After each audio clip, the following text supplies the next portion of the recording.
मेरे प्यारे दोस्तों, स्वागत है आपका me and my student podcast के प्लेलिस्ट में। आपने टॉपिक देखा है, मुझे कॉलेज में किसी से प्यार हो गया, मैं क्या करूं। ये मेरे लिए नहीं था, ये आप में से किसी एक के लिए है।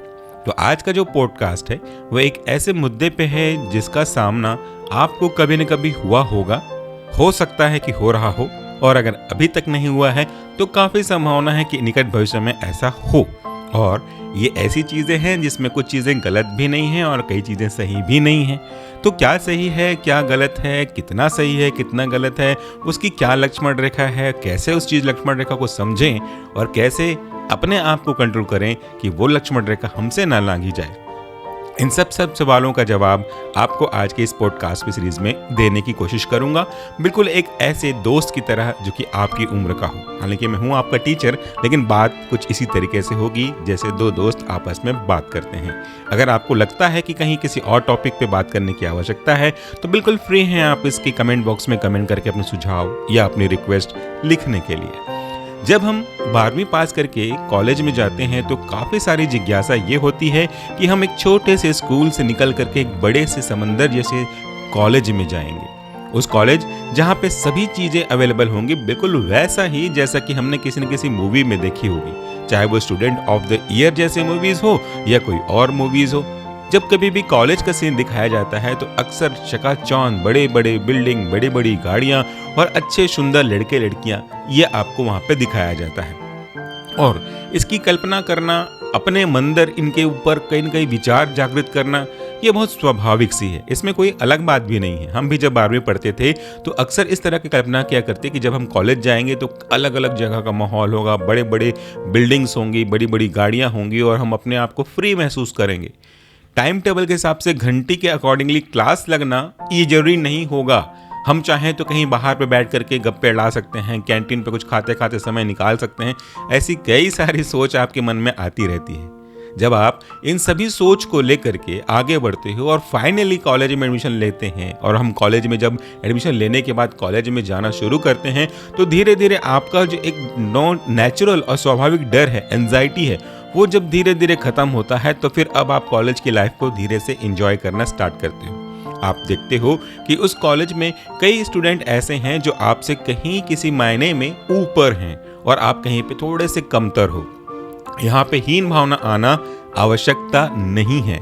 यहाँ पे कहीं भी आपको ये सोचने की जरूरत नहीं है कि आप मुझसे नीचे और कोई और आपसे ऊपर है। हाँ, इसी में एक और बीज उठता है अगर आप चेक करें तो आज का जो मेरा पॉडकास्ट है इसमें दो एस्पेक्ट हैं। दोनों एस्पेक्ट को साथ में लेके चलना थोड़ा सा मेरे लिए डिफिकल्ट होगा, तो मैं एस्पेक्ट आपके मन में एक बार बैठा देता हूँ। अगर आप लड़के हैं तो ये आपके रेस्पेक्ट में लड़कियों की बातें होगी, और अगर आप एक बच्चियाँ हैं तो आपके रेस्पेक्ट में लड़कों के रेस्पेक्ट में ही बात होगी। तो दोनों अपने से अपोजिट जेंडर के रेस्पेक्ट में आप सोच करके चलिएगा इस थीम को समझने के लिए। तो एक लड़का अगर कॉलेज पहुंचता है और वो देखता है कि कई सारी वहाँ पे लड़कियां हैं तो उनके प्रति एक स्वाभाविक सा प्यार जागना बहुत कॉमन सी बात है, क्योंकि जिस उम्र में आप कॉलेज पहुंचते हो वो उम्र ही ऐसी होती है। 16 से 18 साल से जब ऊपर क्रॉस करते हो या इस उम्र से गुजरते रहते हो लहरों की तरह, तो वहाँ पे आपके शरीर में कई सारे हार्मोन्स अपने तेज प्रवाह में होते हैं। उसमें कहीं भी आपकी कोई गलती नहीं है, वो आपका नेचर है, वो आपका स्वभाव है। अगर आप किसी वस्तु को गर्म तवे पे रखोगे तो वह गर्म होगा ही होगा, और किसी चीज़ को अगर आप फ्रिज में रखोगे तो वह ठंडा होगा ही होगा। वो उसके नेचर के अकॉर्डिंगली चीज़ें होती रहती हैं। तो जिस उम्र में आप कॉलेज में आते हो, कॉलेज में पढ़ाई करते हो, उस उम्र में आपके जो बॉडी में हार्मोन्स हैं, एंडोक्राइन ग्लैंड के द्वारा सिक्रीट किए जाने वाला एक छोटा सा केमिकल है, वो अपने उफान पे होता है। और आप जो कुछ भी सोच रहे हो, जो कुछ भी आपके मन में आ रहा है, कहीं ना कहीं उस हार्मोन की वजह से ही है। तो अपने आप को कल्पित मत मानिए, आप जो कर रहे हैं वो एक्चुअली में किसी के द्वारा आपके थ्रू करवाया जा रहा है। तो इस समय ऐसा होता है कि हम अपने विपरीत जेंडर के प्रति अट्रैक्ट होते हैं, अगर आप एक लड़के हैं तो आपको लड़कियां पसंद आती हैं, और अगर आप बच्चे हैं तो आपको बच्चे पसंद आते हैं, यानी कि अगर आप बच्चियां हैं तो आपको लड़के पसंद आते हैं। हाँ, कुछ केसेस में ऐसे अब नॉर्मेलिटी देखने को मिल सकता है जहाँ पे आपको लड़के हैं तो लड़के और लड़कियां हैं तो लड़कियां ये भी पसंद आ सकती हैं। This all are the bodies phenomena. इस पे कहीं आपका अपना कोई रोल नहीं है, तो इस पे हम कभी बाद में बात करेंगे। लेकिन हाँ, इस मैटर पे जरूर बात करेंगे कि अपोजिट जेंडर के प्रति अट्रैक्शन होना ये स्वाभाविक है, ये ह्यूमन नेचर है और ये प्रकृति का नियम भी है। इसमें अभी तक कहीं कोई गलती नहीं है, ना ही आप कोई गलती कर रहे हैं। तो जैसा मैंने कहा कि मुझे कॉलेज में किसी से प्यार हो गया, ये सिचुएशन कैसे जनरेट होती है। यहाँ पे 2-3 चीजें ऐसी हैं जिनका आपस में संबंध अगर आप देखेंगे तो बहुत बारीक सा अंतर नजर आता है। अंतर को नहीं समझेंगे तो आप गलतफहमी में ही जी रहे होंगे। 3 चीजें हैं, इनमें से एक है लव, दूसरा है लस्ट और तीसरा है क्रश या फिर जस्ट सिंपली अट्रैक्शन। तो हम सबसे पहले अट्रैक्शन और लव में बात कर लेते हैं। अट्रैक्शन एक प्रकार का आकर्षण है जो किसी व्यक्ति के द्वारा किसी व्यक्ति को अपनी ओर खींचा जाता है, यानी कि आप किसी को पसंद करने लगते हैं। ये क्षणिक भी हो सकता है, ये कुछ समय के लिए हो सकता है और थोड़ा लंबा समय के लिए भी जा सकता है, बट ये जरूरी नहीं कि ये आपके लिए लाइफ टाइम तक मूव करे, क्योंकि ये एक क्षणिक मात्र का एहसास है जिसे आप कभी प्यार का नाम देते हो, लेकिन एक्चुअली में वो लव होता नहीं है, वो केवल अट्रैक्शन है। किसी का कुछ पसंद आ गया आपको, किसी की लाइफस्टाइल पसंद आ गई, किसी का लुक पसंद आ गया, तो ऐसे में अट्रैक्शन होता है, ना कि लव। हालांकि ये अट्रैक्शन कई बार लव के रूप में कन्वर्ट हो सकता है, बट इस फेज में ये अट्रैक्शन, और अट्रैक्शन मल्टीपल हो सकता है, इसकी कोई लिमिट नहीं हो सकती। कभी कोई और, कभी कोई और, कभी कभी और, ऐसी सिचुएशन आ सकती है। लेकिन जब आप बात करते हो लव की, जिसे ट्रू लव बोला जाता है, वह एक एहसास है जो अंदर से जगता है और किसी एक पर्टिकुलर व्यक्ति के रेस्पेक्ट में ही लगता है, और वो लंबे समय तक उसी व्यक्ति के साथ टिका हुआ होता है। इसमें बहुत कम संभावना होती है, लेकिन मैं ये नहीं कहूँगा बिल्कुल नहीं होता है संभावना, बट बहुत कम कि वो व्यक्ति टू व्यक्ति फर्क करवा दे, यानी कि आज किसी और के साथ कल किसी और के साथ। संभावना बहुत कम होती है, बट संभावना होती है। उसके बाद अगर आप बात करो लस्ट की, तो ये एक ऐसा व्यसन की तरह है, एक ऐसी बीमारी की तरह है जो पूरे समाज को धीरे धीरे खोखला कर रहा है। ना तो ये अट्रैक्शन है, ना तो ये लव है। ये एक प्रकार से कह सकते हैं कि आपके मानसिक विकार का एक रूप है, जहाँ पे आप केवल शारीरिक सौंदर्य को देखने के लिए, उसे अपना बनाने के लिए पीछे लग जाते हो। यहाँ पे कहीं सात्विकता का कोई रोल नहीं होता, और इस चीज से आपको कोसों दूर रहने की आवश्यकता है। चलिए बात आगे बढ़ाते हैं। ये जो लव है बेसिकली क्यों होता है? जब आप समान चीजों को साथ में लेकर के आओगे तो उनके बीच में मित्रता होनी स्वाभाविक है। समान चीजें कहने का मतलब है समान सोच, समान विचार या फिर समान विचारधारा। ये अलग अलग चीजें हो सकती हैं, कोई लिमिट नहीं है इसकी। कुछ एक एग्जांपल है, सपोज अगर आपको कोई काम किसी पर्टिकुलर एक तरीके से करना पसंद है और आप देखते हो कि सामने वाला भी उसी काम को उसी तरीके से करना पसंद करता है, तो स्वाभाविक सी बात है आप उसके प्रति थोड़ा सा झुकाव महसूस करोगे। अगर आप किसी जगह पे कोई काम कर रहे हो और आपके काम में कोई व्यक्ति बिना किसी अपने स्वार्थ के, बिना किसी सेल्फ मोटिव के आपकी मदद कर रहा है, तो आप उसके नेक दिल से प्रभावित होगे, ये भी स्वाभाविक है। अगर आप कोई परफॉर्म कर रहे हो, सपोज आप कोई भाषण दे रहे हो, कभी कोई म्यूजिकल कॉम्पिटिशन में पार्टिसिपेट कर रहे हो या कोई डांस में पार्टिसिपेट कर रहे हो, और आपका performance up to the level है, अपार है, अटपार है, तो फिर उसको देख करके किसी और के द्वारा आपके लिए कुछ फीलिंग्स जगना वो भी स्वाभाविक है। यहाँ से भी कोई संभावना नहीं है कि आपका वो परमानेंट रूप में कन्वर्ट हो सके, बट हाँ, शुरुआत तो वहीं से हो गई है। तो अगर अल्टीमेटली मान लूँ मैं ये कि आपने किसी को पसंद कर लिया, तो फिर अब जो वीडियो का टाइटल है, मुझे कॉलेज में किसी से प्यार हो गया, अब मैं क्या करूँ? तो प्यार हो गया, ठीक है, अब क्या करें उस पर जरा ध्यान दें। यहाँ पे आपके पास समझने के लिए सिंपल से एक एग्जाम्पल है। जैसे आपने लक्ष्मण रेखा के बारे में सुना हुआ होगा, वह एक काल्पनिक रेखा है। हालांकि मैं काल्पनिक वर्ड यूज कर रहा हूँ, इसका मतलब यह है कि मैंने नहीं देखा, हाँ ये एग्जिस्ट करता होगा, बट एक ऐसी रेखा है जो हमें सुरक्षा प्रोवाइड करती है। जब तक हम उस घेरे के अंदर हैं, जब उस हम रेखा के, सुरक्षा रेखा बोलना चाहिए, उसके अंदर हैं, तब तक हम सेफ हैं। लेकिन जैसे ही हम एक्साइटमेंट के कारण से उस रेखा को क्रॉस करने की कोशिश करते हैं, तो हम डेंजर जोन में आ जाते हैं। उसके बाद जो भी चीज़ें होंगी वो डेफिनेटली हमारे लिए अच्छी तो नहीं होंगी। बिल्कुल सेम चीज़ हमारे लाइफ में भी है। एट प्रेजेंट आप स्टूडेंट हो, आप पढ़ाई करने के लिए गए हो, आपके ऊपर कई सारी जिम्मेदारियां डाल करके आपको भेजी गई हैं। आपके माता पिता ये सोच करके आपके ऊपर इन्वेस्ट कर रहे हैं कि मेरा बेटा या मेरी बेटी दिए गए कार्य को, जो भी किसी भी कोर्स में आप हैं, उसको अच्छे से समझेंगे, अपने जो मोटिव है कैरियर के रेस्पेक्ट में उसे पूरा करेंगे, उस गोल को अचीव करेंगे, उस गोल को अचीव करने के लिए जी जान से लगा देंगे। जब ये गोल अचीव हो जाए तो फिर आप फ्री हैं अपनी लाइफ में अपना ओन डिसीजन लेने के लिए। और दूसरी बात, ये जो उम्र है मैंने कहा आपको, वो उम्र थोड़ी सी कच्ची और थोड़ी सी पक्की, जिसे हम कहते हैं आधा पका। इस उम्र में सही डिसीजन लेना लगभग मुश्किल काम होता है। अक्सर हम अपने दोस्तों के कहने पे या अपने ही अंदर खुद के सवाल का खुद ही जवाब देने लगते हैं और अपने ही जवाब को सही मान बैठते हैं। और जब कभी भी आपके पेरेंट्स या आपके बड़े जो इस उम्र से गुजर चुके हैं वह आपको सही या गलत की सलाह देते हैं तो उनकी बात हमें अक्सर गलत ही लगती है।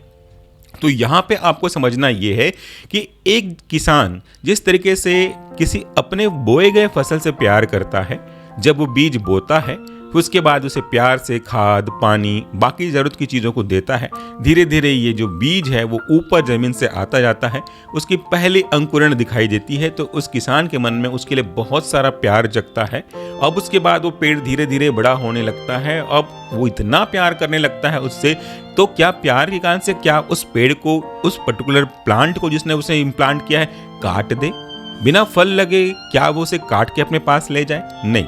किसान देखता है जिस दिन से कि वो बीज अब एक अंकुरण निकल करके आने लगी है, उस दिन से वो बहुत बेसब्री से इंतजार करता है, पूरा समय देता है उस छोटे से अंकुरण को बड़े से पेड़ बनने और पेड़ से फिर फूल और फूल से फिर फल बनने का, ताकि उस फूल से फल बनने के प्रोसेस को बहुत आराम से देख सके और फल को फिर अपने लिए यूज करना स्टार्ट कर दे। मतलब उसे कितना पेशेंस रखना पड़ता है, सही समय में सही टाइम पे उस फल को वो ले लेता है। उसी समय जैसे ही वो फल को तोड़ता है, उसकी जो इच्छा है, उसकी जो वेट है, पेशेंस है, वो पूरी हो जाती है। अब यहाँ पे सेम चीज हम अपने लिए भी ले सकते हैं। आपकी जो उम्र है फिलहाल वो पढ़ने लिखने की है। उस उम्र का जो एक तकाजा है उस पर्टिकुलर एज के रेस्पेक्ट में वो ये है कि आप अपना कैरियर बिल्डअप करते चलो। अभी आपका प्यार हुआ है, अभी आपने पढ़ना स्टार्ट किया है, दोनों चीजें साथ में आ गई तो फिर क्या करोगे? अगर आप दिन रात घूमना फिरना बातें करना स्टार्ट कर दोगे तो अपनी पढ़ाई में कैसे फोकस करोगे? इसलिए आपको किसान की तरह फल लगने का इंतजार करना चाहिए। फल लगने का मतलब यह है कि आपकी पढ़ाई जब फल दे दे, जब आपको एक जॉब दे दे, सिक्योरिटी दे दे, तब तक का आपको बहुत बेसब्री से इंतजार करना है। हाँ, आप उस समय के बीच में जैसे किसान बड़े प्यार से उस फल के बनने तक के प्रोसेस को देखता रहता है, सिंचाई करता रहता है, कभी कभी जाकर के उससे बातें भी कर लेता है, बिल्कुल वैसा आप करिए, कोई प्रॉब्लम नहीं है। अपनी सीमा में रह करके एक दूसरे से बात करिए, अपने जो भी प्रॉब्लम से शेयर करिए, कुछ चंद मीठी बातें करिए या फिर कुछ और थोड़ा बहुत घूमना फिरना भी चलेगा, बट उसका कहीं कोई असर आपके जो मेन टारगेट है पढ़ाई लिखाई, इस पे फर्क नहीं पड़ना चाहिए। अब अगर आप ये सोच रहे हैं कि इसमें ऐसा क्या गलत है, तो गलत तो कुछ भी नहीं है और सही भी कुछ भी नहीं है।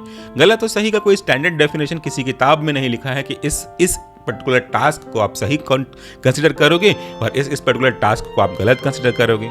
दुनिया में आप किसी की बात को मानो ना मानो, लेकिन हाँ ये जरूर जानते हो कि जो आप कर रहे हो वो सही है कि गलत है, सिचुएशन के अकॉर्डिंगली। अगर आप अपने पढ़ाई पे फोकस नहीं करोगे, इन सब चीज़ों पे फोकस करोगे, तो ये आज आपकी उम्र नहीं है ये सब करने की। हाँ, अगर आपने पढ़ाई लिखाई कर ली, मैच्योर इनफ हो गए, अपने पैरों पे खड़े हो गए, तो मेरे ख्याल से शायद आपके घर वाले आपके सपोर्ट में खड़े रहें। लेकिन इस एज में जहाँ पे आपको पढ़ना है वहाँ पे आपको सपोर्ट नहीं करने वाले, और किसी तरीके से गलत भी नहीं है। जैसा मैंने शुरू से कहा कि ये उम्र का तकाजा है, यहाँ पे आपके हार्मोन्स के लेवल थोड़े ज़्यादा होते हैं, जिसमें कई सारे ऐसे हार्मोन होते हैं जिसे हम लव हार्मोन कहते हैं, वो आपके ऊपर असर दिखाते हैं। साइकोलॉजिकली भी बोल सकते हो आप, फिजिकली भी बोल सकते हो और मेंटली भी बोल सकते हो। बीइंग अ फार्माकोलॉजिस्ट, मैं इन चीज़ों को समझाने की कोशिश अगर करूं तो ये इस उम्र में आपके जो सेक्सुअल कैरेक्टरिस्टिक फीचर्स हैं वो भी डेवलप हो रहे होते हैं। हार्मोन तो डेवलप हो ही रहे होते हैं, तो उन हार्मोन्स का आपके शरीर पे और आपके मन पे भी असर पड़ता है। तो ये सब चीज़ें जब ग्रो हो रही होती हैं, मैच्योर हो रही होती हैं, तो थोड़ा सा आपको अजीब से फीलिंग होती रहती है। इस क्रेविंग को शांत करने के लिए आप कई चीज़ें ऐसे कर जाते हो जो कि शायद आपको नहीं करनी चाहिए। ये उम्र बहुत कॉन्शियस है, कच्ची उम्र है जिसे हम बोलते हैं। इस उम्र में जैसा ढल जाओगे वैसा बन जाओगे, इसलिए यहाँ पे चीज़ें बहुत ध्यान देने की आवश्यकता है। यहाँ पे आपके सबसे काम आने वाले हैं वह हैं आपके दोस्त, और आपको सबसे ज़्यादा बिगाड़ने वाले भी हैं कोई अगर, तो हैं आपके दोस्त। इसलिए दोस्त का डिसीजन, दोस्त का बनाना थोड़ा सोच समझ के किया करें तो वो काफ़ी अच्छा होगा। एक ऐसा व्यक्ति जो आपको आपके सही काम में हमेशा सपोर्ट करे, और अगर आप कोई गलत काम कर रहे हो तो आपका विरोध करने से भी पीछे ना हटे, वो है आपका सच्चा दोस्त। चाहे तो अपने दोस्त के बीच में परीक्षा भी ले सकते हैं। कई किताबों में, कई मुंशी प्रेमचंद जैसे बड़े बड़े कवियों ने, लेखकों ने इस बात पे जोर दिया है कि समय समय पर व्यक्ति की परीक्षा करती रहनी चाहिए। तो कभी आप गलत काम करने का एक्टिंग करो और अपने दोस्त से उसके बारे में पूछो, और अगर आपका दोस्त आपके गलत कार्य में आपको मोटिवेट कर रहा है तो समझ जाओ कि अब आपको गियर शिफ्ट करने की आवश्यकता है, आपको पटरी गाड़ी की बदलनी पड़ेगी। लेकिन अगर आपका दोस्त आपके विरोध में खड़े होने में 2 मिनट भी नहीं लगाता, तो ये मान के चलिए कि फेविक्विक को पूरी तरह से जोड़ के रखना चाहिए आपके इसी दोस्ती को। अगर हम बात को आगे बढ़ाएं तो अगर किसी को किसी से प्यार हो गया तो अब क्या करें? जैसा मैंने कहा कि इसमें कोई गलती नहीं है, इसलिए कहीं से भी कोई नेगेटिविटीज आने की आवश्यकता नहीं है। जो चीज़ एक प्योर मैनर में हो, जो एक सादगी भरा हो, जो एक शालीनता भरा हो, उसको कहीं भी कोई गिल्ट का सामना करने की आवश्यकता है ही नहीं। उसमें कुछ गलत है भी नहीं, नेचुरल है, भगवान का बनाया हुआ सब कुछ है। लेकिन माइन्यूट सा डिफरेंस मैंने कहा कि अगर उस काम से आपका या आपके परिवार का जो इमेज है वो खराब होता है तो फिर वो बिल्कुल गलत है और आपको अभी पढ़ाई पे ध्यान देनी चाहिए। इस उम्र में एक प्रॉब्लम और भी होता है कि आप अपनी फीलिंग्स को बहुत ज़्यादा एक्सप्रेस करना चाहते हो, चाहे वो किसी भी फॉर्म में हो। इस फॉर्म में कि आप लगातार उनसे बातचीत करते रहना चाहते हो, 24/7 चाहते हो कि आपके साथ रहें, आपका ध्यान जो है कहीं और नहीं लगता। जब आप बात करते हो पढ़ाई की तो आपका बिल्कुल भी मन नहीं करता। ऐसी सिचुएशन आती रहती है। अगर मैं अपने स्टूडेंट लाइफ में अपने कुछ दोस्तों का बेसिक एग्जाम्पल ले लूँ, या अभी एक टीचर होने के नाते जो ऑब्जर्वेशन में करता हूँ क्लासेस में या कुछ बाहर जगह, तो उनका अगर एक्सट्रैक्शन निकाल दूँ तो ये बात बहुत स्वाभाविक सी बात है। यहाँ पे क्या होता है कि आज के डेट में तो फिलहाल ये कॉन्सेप्ट बिल्कुल भी चेंज हो गया है। और पहले क्या हुआ करता था, पहले मोबाइल पे इस तरह के फ्री रिचार्ज नहीं हुआ करते थे, उनके लिए अलग पैक लगाना पड़ता। कई सारे बच्चे दिन रात उसी मोबाइल पे लगे हुए होते थे। पर आज की सिचुएशन ऐसी हो गई है कि आपको तो बाय डिफॉल्ट फ्री कॉल्स काफ़ी सारे मात्रा में मिलते हैं, तो वो एक प्रकार से कह सकते हैं कि ये ट्रिगर या उसको बूस्ट करने का काम करता है। टेक्नोलॉजी ने कुछ गलत प्रभाव भी डाला है। पहले वॉइस कॉल ही हुआ करते थे, आजकल वीडियो कॉल्स भी हैं, तो जिससे आप बात करना चाहते हो उसको आप देख भी सकते हो। तो यहाँ पे जो अट्रैक्शन है उसका लेवल एक स्टेप आगे और चला जाता है। अब इन सब गैजेट्स का मिसयूज भी करना बहुत आसान है, इससे आपके करियर पे बहुत बुरा असर पड़ेगा। अगर आप इस चीज़ को ज़रा ध्यान से समझें कि अगर आपने पूरे कैरियर को 4 साल का कोर्स है या 5 साल का कोर्स है, तो आपने पूरे कैरियर पे इसी पे ध्यान दिया और अब आपका कैरियर लगभग खत्म होने की ओर है, मतलब पढ़ाई आपकी खत्म होने वाली है, और आप देखोगे पीछे पलट करके तो आपको लगेगा कि आपने ये क्या कर दिया। आपने अपने कैरियर के महत्वपूर्ण पल को कुछ और काम में लगा दिया, तो वह आपके लिए सही नहीं होगा। कुल मिलाकर के बात करने का एक सीधा साधा मकसद ये है कि आपको अभी इस उम्र में बहुत सचेत और बहुत सावधान होने की आवश्यकता है। आपके ऊपर कई सारी उम्मीदें हैं जिसका पूरा करना आपकी एक नैतिक जिम्मेदारी है, लेकिन वो उद्देश्य एक पॉजिटिव वे में है। आपको पढ़ाई फिलहाल ध्यान देनी है, बाकी चीज़ों के लिए आपके पास समय ही समय रहेगा। और अक्सर ऐसा होता भी है कि चीज़ें आप खुद महसूस करते हो कि अगर आपके स्टार्टिंग सेमेस्टर्स में आपको किसी से प्यार हो रहा है, अट्रैक्शन हो रहा है, अफेक्शन हो रहा है, तो वो सेमेस्टर के आगे बढ़ते बढ़ते बढ़ते धीरे धीरे कम होते हुए वो बिल्कुल गायब भी हो जाता है। तो फिर अगर वो गायब हो गया तो पास्ट में जितने भी समय आपने उसके ऊपर इन्वेस्ट किया वो तो टोटल वेस्ट हो गया। अब वो समय वापस आने से रहा। तो जरूरी है कि आप अपने मेन टारगेट, प्राइमरी टारगेट पे गोल करें, गोल पे फोकस करें और उसको अचीव करने में लग जाएं। इसके बाद समय आपका है, दिन आपका है, घर वाले आपके हैं, आपके कोई अगेंस्ट में जाएगा इसकी संभावना थोड़ी सी कम हो जाएगी। दूसरी चीज़ अगर हम बात करें तो थोड़ा सा टॉपिक से हट करके बात करते हैं कि इस उम्र में ऐसी चीज़ें भी हो सकती हैं जो बिल्कुल गलत होती हैं। अगर आप आज न्यूज़पेपर देखें, टेलीविज़न देखें, तो कई ऐसी निंदनीय घटनाएं होती हैं जो हमारे समाज को बदनाम करती हैं। अब यहाँ पे गलती किसकी है ये सरासर बोलना सही नहीं है, क्या सिचुएशन है क्या है उसके ऊपर हम बात नहीं कर रहे हैं, पर जो भी चीज़ें ऐसी होती हैं, ज़बरदस्ती वाली चीज़ें होती हैं, वो बिल्कुल गलत है। साइकोलॉजिकली अगर आप देखोगे तो कुछ बच्चे ऐसे होते हैं, हाँ बच्चियाँ भी ऐसी होती हैं, बट संख्या थोड़ी सी कम देखी गई है, कि अगर आप किसी से प्यार करते हो और आपका प्यार एक तरफा है, यानी कि केवल आपके मन में उनके लिए फीलिंग है, सामने वाले के मन में शायद आपके लिए कोई ऐसी फीलिंग ना हो, लेकिन एक जनरली फिनोमिना क्या है साइकोलॉजिकली कि अगर आप किसी को पसंद करने लगते हो तो ये एज्यूम करते हैं सामने वाले की किसी भी हरकत को लेकर के कि शायद ये इंडिकेशन है that she is also interested on you. But ये आपकी और केवल और आपकी मनगढ़ंत परिकल्पना है जो संभव है ही नहीं। सपोज आप किसी के लिए सोच रहे हो, सामने वाला आकर के आपसे अच्छे से बात कर लेता है, देख के स्माइल कर देता है, तो बस आप झूठी झूठी कल्पनाएं करना शुरू कर देते हैं कि शायद इंडिकेशन है that he is also interested, he is also interested. But वो सही नहीं है भाई, वो जेन्युइनली है, बट हम इसको गलत समझ लेते हैं। अब ये बात इतनी आगे बढ़ जाती है कि आप जब कभी भी अपने दिल की बात बताते हो, सामने रखते हो और सामने वाले का जवाब ना में होता है, तो फिर आपका जो प्यार है वो गुस्से में बदल जाता है। तो वो प्यार था क्या जो अभी आप गुस्से में बदल गया? किसी के लिए जब आप इतना अच्छा सोच सकते हो और उसके ना कहने पे वो सभी अच्छी सोच बुरी सोचों में बदल जाती है, तो क्या वो प्यार था? इसका जवाब तो आपके पास है कि नहीं था। तो फिर ऐसा साइकिक कंडीशन, ऐसा पागलपन पूरी तरह से जानलेवा है। अब इस पागलपन को शांत करने के लिए कई तरह की अलग अलग घटनाएं होती हैं, जिसके बारे में मैंने आपको कहा जबरदस्ती की चीज़ें कभी भी अच्छी तो होती नहीं। भाई अगर आप किसी से प्यार नहीं करते हो तो क्या जबरदस्ती किसी से प्यार कर सकते हो? क्या वो रियल, क्या वो जेन्युइन, क्या वो प्योर होगा? कभी भी नहीं। इस केस में क्या होता है, जितने भी जो एसिड अटैक वाले केसेस हैं ऐसे ही तो आते हैं कि भाई उसने मुझे मना कर दिया, एसिड के बदला ले लिया, किल कर दिया, हार्मफुल इफेक्ट पहुंचा दिया। कई सारी चीज़ें हैं, न्यूज़पेपर में आप देखो तो भरी पड़ी हुई, टेलीविजन में हर दिन ये चलता रहता है। या कुछ और फोर्सफुली कर दिया, वो बिल्कुल गलत है। यहाँ पे ये चीज़ बिल्कुल सेट करने की आवश्यकता है कि ऐसी किसी भी एक्टिविटी में आपको इन्वॉल्व होने की आवश्यकता है ही नहीं, एक तरफा कभी भी नहीं। आप अगर किसी से प्यार करते हो तो डेफिनेटली आपको वो चीज़ें सामने वाले को शेयर करनी चाहिए, क्योंकि शेयर करोगे तो सामने वाले का ओपिनियन आप जान पाओगे और ओपिनियन के रिकॉर्डिंग आप अपने आगे के डिसीजन को कंट्रोल कर पाओगे। अगर समय थोड़ा ज़्यादा हो गया, अगर आगे बढ़ गए, तब अगर आप बात रखते हो और तब अगर आपका जवाब, सामने वाले का जवाब ना होता है आपके रेस्पेक्ट में, तो वो जो थ्रेशोल्ड है ना वो काफ़ी बढ़ चुका होगा। अब उस केस में फिर अपने आप को बैकअप करना बहुत मुश्किल है। इसलिए शुरुआत से क्लियर हो जाए मैटर तो वो काफ़ी अच्छा है।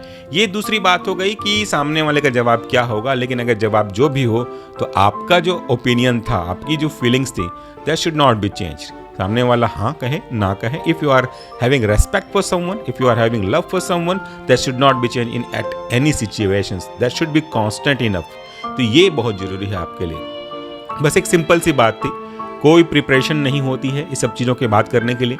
मन में कभी कोई ख्याल आ जाता है, सीधा रिकॉर्डिंग करना स्टार्ट कर देते हैं आपके लिए। ये पॉडकास्ट ही बनाया गया है कि मी एंड माई स्टूडेंट, मैं और अपने स्टूडेंट से बात कर सकूं। आमने सामने तो स्टूडेंट कभी ज़्यादातर बात करना चाहते नहीं हैं, वो हेजिटेट करते हैं कि कैसे अपनी टीचर से अपनी बातों को डिस्कस करूं। और हमारे पास कोई जब आता नहीं है तो खुद से किसी के पास जाकर किस तरह की बातें करना वो शोभा भी नहीं देता। इसलिए हम क्या करते हैं कि इस तरह की बातें कर करके हम अपनी जिम्मेदारी पूरा करना चाहते हैं। हम अपना एक समाज के प्रति, स्टूडेंट के प्रति जो भी हमारी रिस्पॉन्सिबिलिटी होती है वो पूरा करना चाहते हैं। एक टीचर वो नहीं है जो सीधा सा पढ़ा करके ख़त्म कर दे अपनी ड्यूटी, भैया मैंने पढ़ा दिया, सिलेबस कंप्लीट, अब तुम जानो, तुम्हारी लाइफ तुम जानो।